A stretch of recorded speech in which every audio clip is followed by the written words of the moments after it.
continue, and then we'll have Anna still with us, so we will have a bit of interactions afterwards.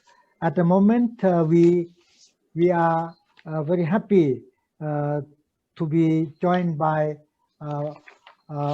our next speaker, who will be our commentator as well, our discussant as well, Professor Nina Castillo-Carandang. Professor Nina is from the health social science field. She's also a professor of Department of Clinical Epidemiology, the University of the Philippines in Manila. She is also a member of World Health Organization Social Science Working Group on COVID-19. So we are very honored by her participation, and we hope to listen to her interventions now. Please, Professor Castillo-Carandang, please. Kapkun ka, Achan Apil Surichay. Thank you. Maraming salamat, Miss Anna. Thank you for all of the panelists ahead of me. Thank you, Professor Emma, also for inviting me. I'm titling my remarks Life in the Anthropause.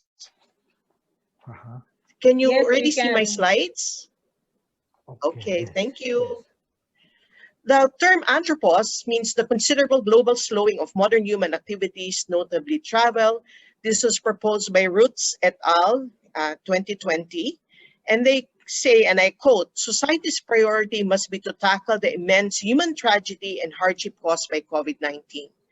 But we cannot afford to miss the opportunity to chart for the first time on a global scale the extent to which modern human mobility affects wildlife and the environment in general.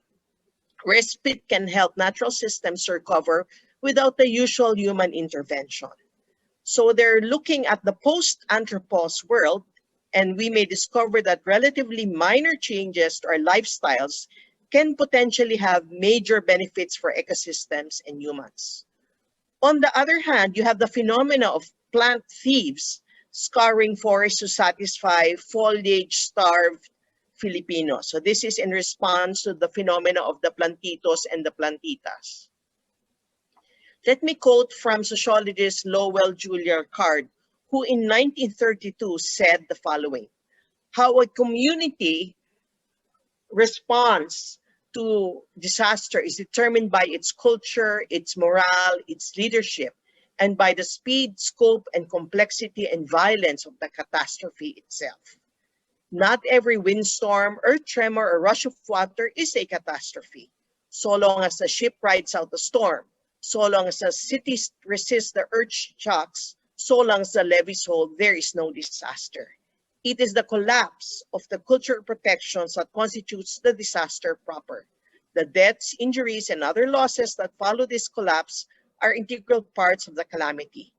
So Professor Lowell described the sequence pattern of disaster. There is a precipitating event, a dislocation of adjustment, and a series of individual, interactive, and cultural readjustments working out eventually to a new level of equilibrium. The lived experiences of people all around the world has highlighted the fact that COVID-19 is as much about behavior as it is about biology. The science and art of public persuasion, together with community engagement, are integral to successful responses to the pandemic and beyond. Buhay, or life, and kabuhayan, livelihood, are equally important concerns. Experiences of those who have more versus those who have less in life.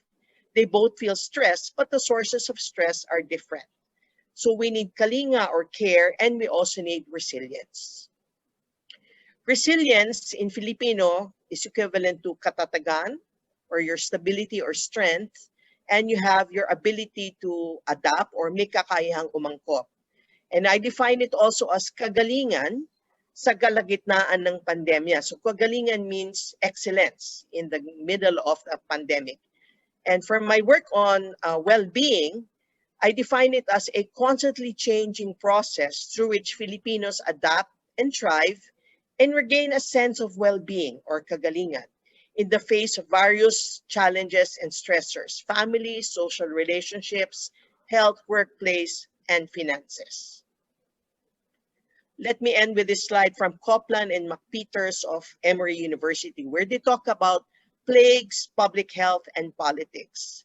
In the first part of the slide, you see here A, science informs public health, which leads to political change. And in the lower part, you see B, politics influences public health and it influences science. So this is the improper pathway of developing public health policy. So we need to recognize interconnectedness and use the political system to improve public health through good science. We also need to strongly advocate for wise public policy based on science in the context of broader societal considerations. Good science, good public health, and good policies, and the positive value that politics can provide, all of these three are important. Thank you.